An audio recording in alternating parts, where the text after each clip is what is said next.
All right, y'all, check me out. Check me out. All right, so yesterday, June the 7th, 2025,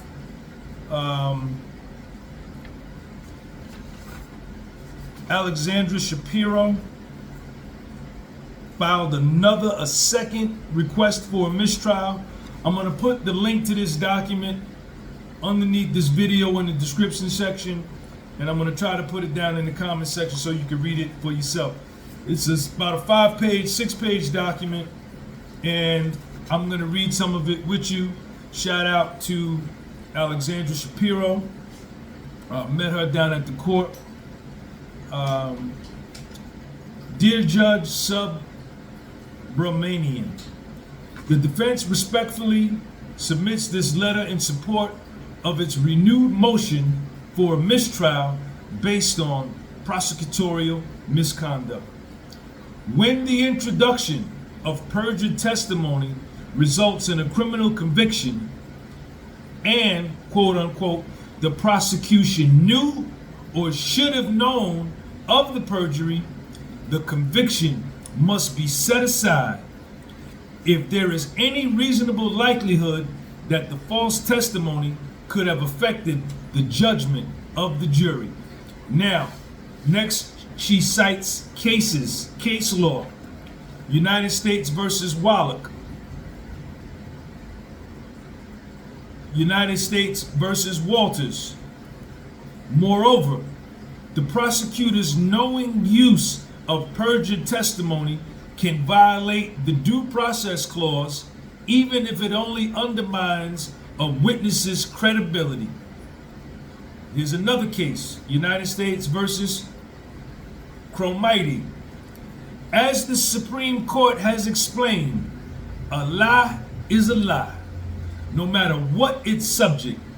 And if it is in any way relevant to the case, the district attorney has the responsibility and duty to correct what he knows to be false and to elicit the truth.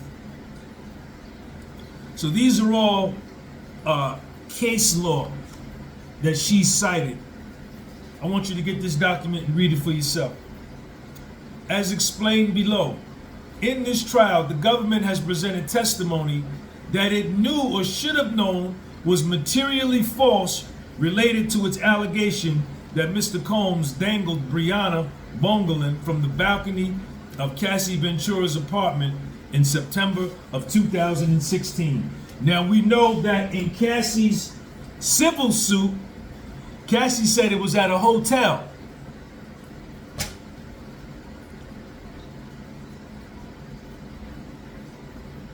Accordingly, to avoid an unfair conviction in this case, the court should grant a mistrial.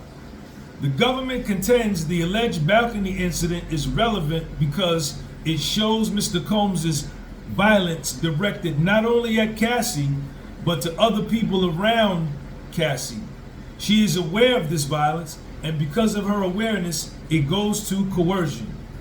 The incident, as alleged, is disturbing and powerful evidence, and the government has used it to depict Mr. Combs in an extremely negative light as an angry and dangerous man who terrified Cassie and her friends.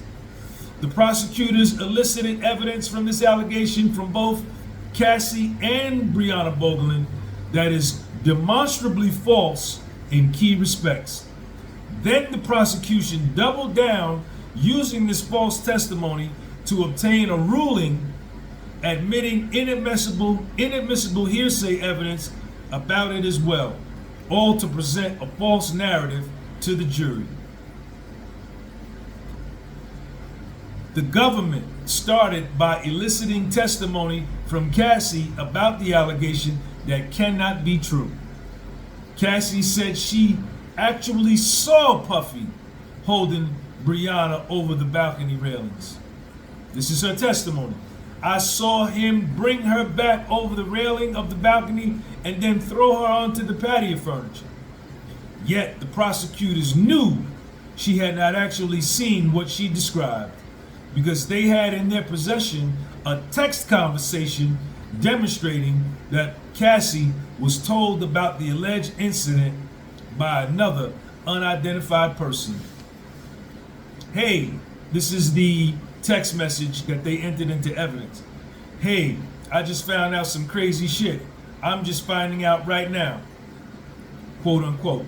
Nonetheless, the prosecution allowed Cassie to continue to insist on cross-examination she had witnessed the incident.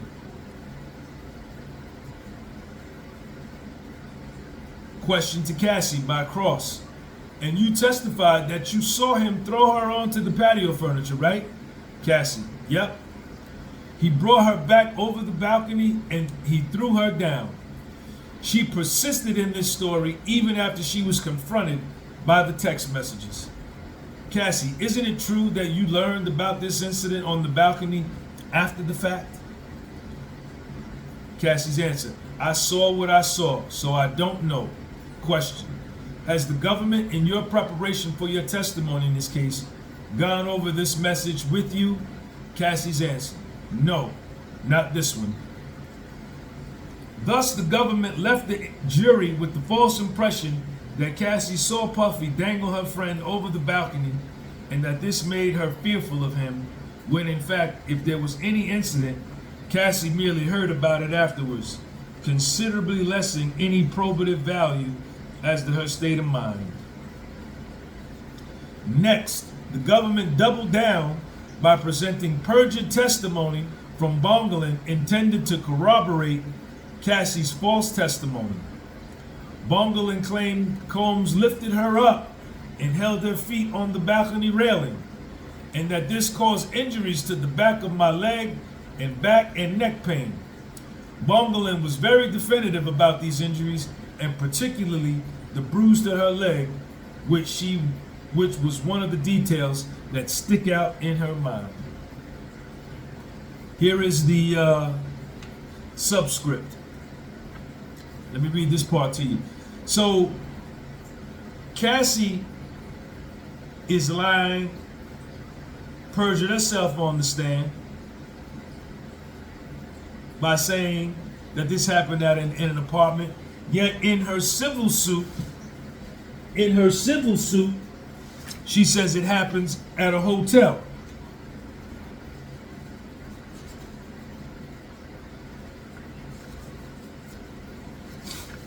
Her civil suit, page 19, paragraph 102. Mr. Combs was severely intoxicated and at one point during the night picked up one of Miss Ventura's friends like a child and dangled the friend over the balcony of the 17th floor hotel suite. So in her civil complaint, where she was awarded $20 million, it says a hotel suite, but when she was on the stand and what Ms. Bongolan testified to, it was an apartment. As the government also knows, like other witnesses in this case, Cassie and Bongolan have been in frequent contact at key points and have had many opportunities to collaborate on their stories. And in fact, Bongolan admitted the two friends discussed the incident before and after Cassie filed her lawsuit. Bongolan has an enormous financial motive to lie because she filed a $10 million lawsuit against Mr. Combs based on this same allegation and will benefit by exaggerating the scope of her injuries to obtain damages. Her account makes no sense and seems to be physically impossible.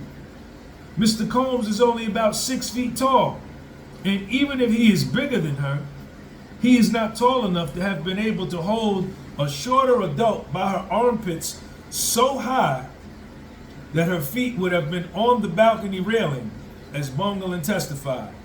California law required balcony railings to have a minimum height of 42 inches.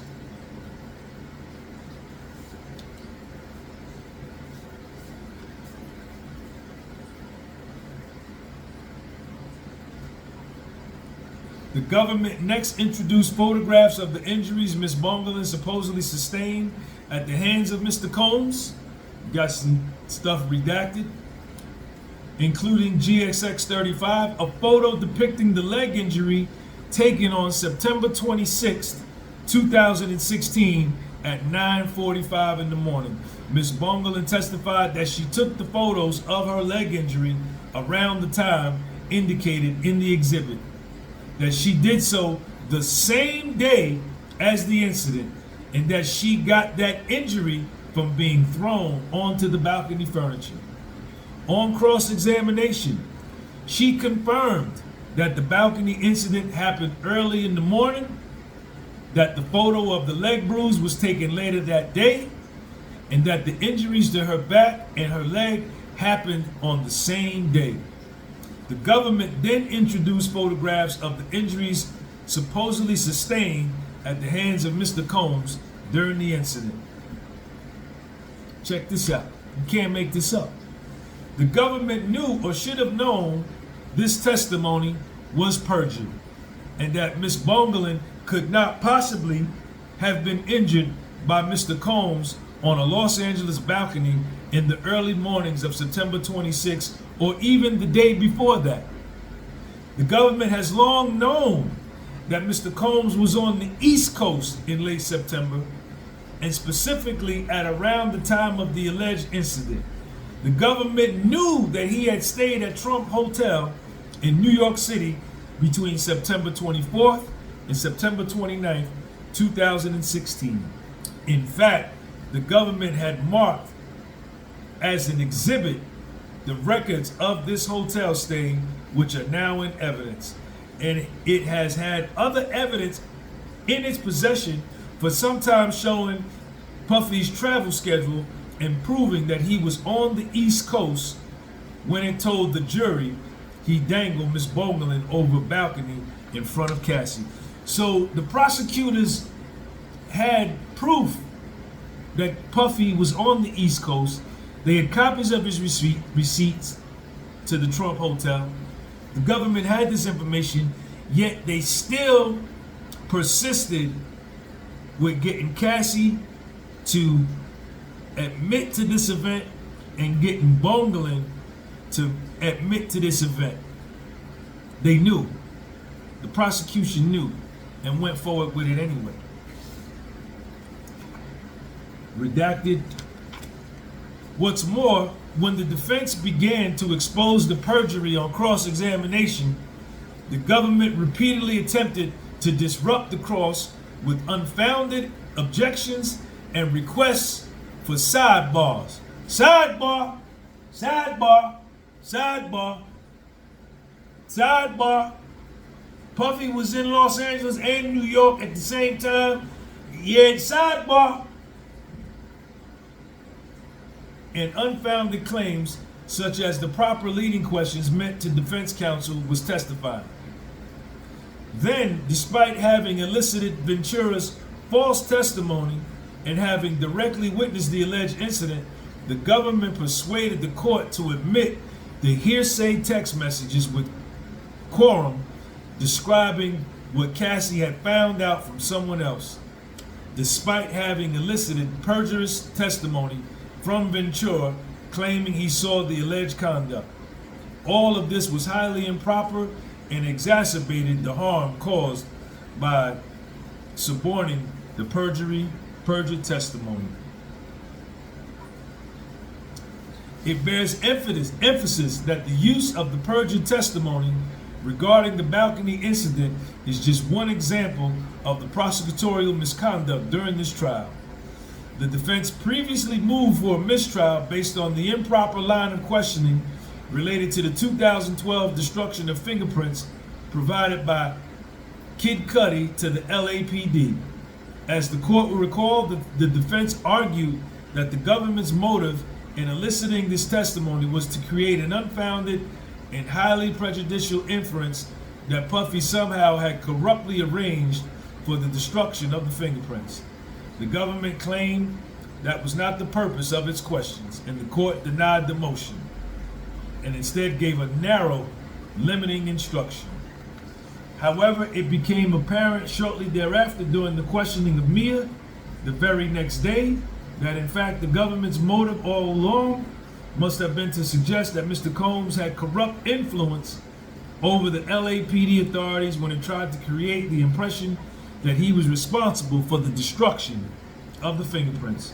Specifically, the government elicited testimony from Mia about 2 incidents in which the LAPD did not issue a ticket for speeding after she was pulled over because the officers found out she worked for Puffy.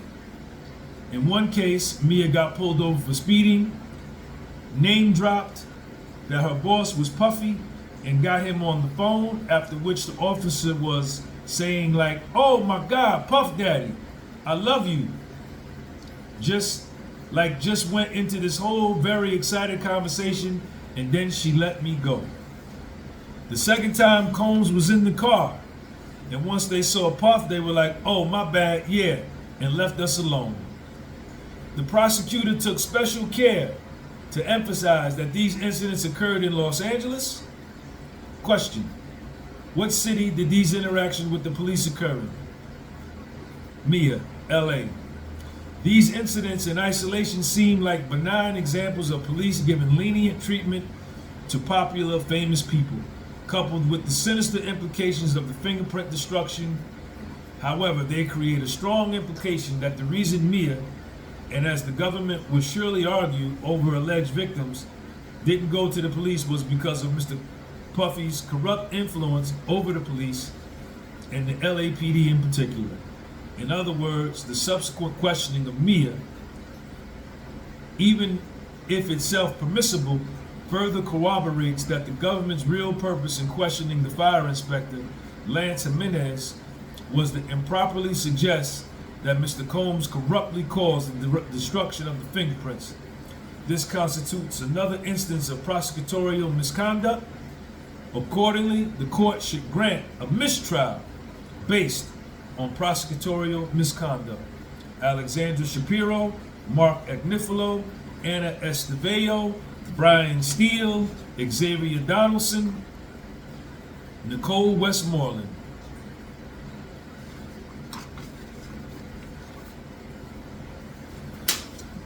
Shout out to Alexandra Steele. This is the second request for a mistrial. Let's see how it goes. Today is Sunday, June the 8th, 2025. Tomorrow is June the 9th. We'll be in court. I just read the whole letter to you. I'm going to put it underneath this video, and in the comment section you can click it, download it yourself, and read it yourself. I want to give a shout out to all of my subscribers. Thank you. Please give this video a thumbs up. Follow me on Spotify. Follow me on Instagram. And welcome to all the new subscribers that have come over. Sean G. Peace.